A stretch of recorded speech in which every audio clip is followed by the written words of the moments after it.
Mamita, en cours, le prof interroge toujours Eric et jamais moi. En plus, il a toujours tort. Je t'ai déjà raconté l'histoire de Dina. C'est encore l'histoire de la princesse qui sauve la grenouille et à la fin ils se marient et ont beaucoup d'enfants. Non, je vais te raconter l'histoire de Dina Dreyfus, une aventurière qui a tout fait pour trouver sa place dans un monde de grenouilles. Tu me vends du rêve. Alors, laisse-moi te raconter.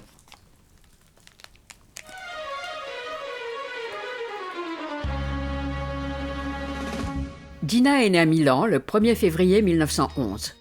Elle a vécu son enfance à Rome avant de s'installer avec sa famille à Paris quand elle avait 13 ans. Elle étudie à la Sorbonne et obtient à 22 ans l'agrégation de philosophie et d'ethnologie. Après ses études, elle devient professeure dans un lycée pour jeunes filles. À cette époque, aucune femme n'enseigne dans un lycée de garçons. En 1935, elle est appelée avec son époux pour dispenser des cours d'ethnologie au Brésil, où elle cofondera la première société d'ethnologie. Dina ne s'arrêtera pas là. Elle part ensuite en expédition pour agrémenter ses recherches. C'était qui son époux? Claude Lévi-Strauss. Ah, mais je le connais, lui, non? Oui, lui, tu le connais. À cause d'une maladie, Dina est obligée de rentrer en France. Elle quitte alors le Brésil et son mari pour de bon. Elle se leva un matin avec la sensation qu'on lui avait volé quelque chose. Elle alla chercher son journal et elle fit la terrible découverte.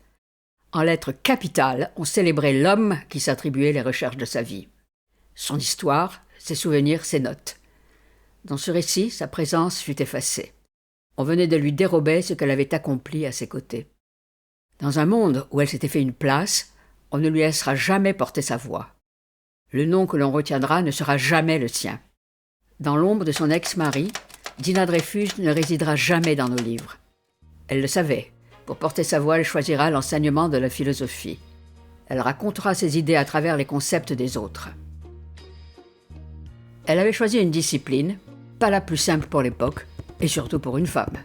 Bien qu'à plusieurs reprises on l'ait dissuadée de pratiquer la philosophie, cela l'a confortée d'autant plus dans son choix. Cette discipline ayant agrégé les hommes en 1825, ne fut proposée aux femmes qu'en 1920. L'institution racontait avec ironie que l'être incomplet et condamné à une éternelle enfance ne pourrait jamais prétendre s'élever à la philosophie. Lorsqu'enfin les femmes purent rentrer dans cet espace, on leur faisait comprendre qu'elles n'y étaient pas les bienvenues. Et cela pour une seule raison, elles sont femmes. C'est tout? C'est tout. Après la guerre, Dina fut profondément investie dans sa pratique philosophique.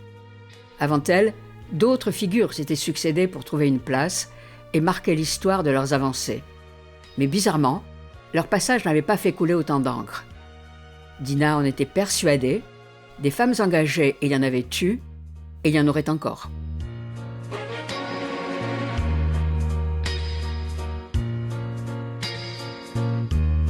En 1962, Dina devint inspecteur général de philosophie. En 1965, elle fut responsable des premières émissions télévisées de philosophie au monde. Elle savait s'exprimer, Dina. Et ce n'est pas son petit accent qui aurait détruit son français parfait. Son discours était sincère et authentique, en harmonie avec ses connaissances académiques. Elle ne se laissait pas faire. Quand on l'humiliait, elle répondait toujours en renvoyant les autres à leurs contradictions. Douce dans sa sévérité et passionnée dans son instruction, elle choisit l'enseignement comme religion. Lorsqu'on l'écoutait, on était immédiatement transporté par ses cours. On voyageait avec sa voix à travers les époques et les idées. Et moi, je l'admirais.